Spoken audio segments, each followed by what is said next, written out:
पवन सिंह पहुंचे जगदीशपुर। नमस्कार दोस्तों, आप देख रहे हैं हमारा पवन सिंह चैनल।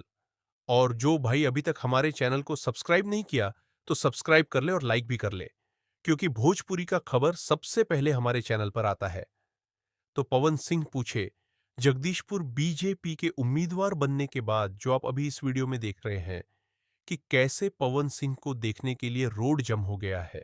और पवन सिंह बहुत जगह आए थे।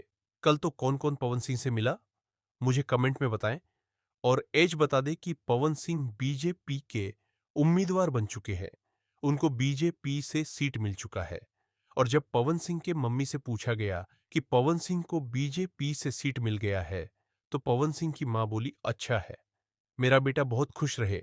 और हम बता दें कि पवन सिंह की मां बहुत खुश है। पवन सिंह को देखकर अब देखना यह है कि पवन सिंह क्या करते हैं। पर अपने बिहार के लिए तो कैसा लगा आज का हमारा वीडियो, कमेंट में बताएं। और अगर वीडियो अच्छा लगे तो लाइक और सब्सक्राइब जरूर करें।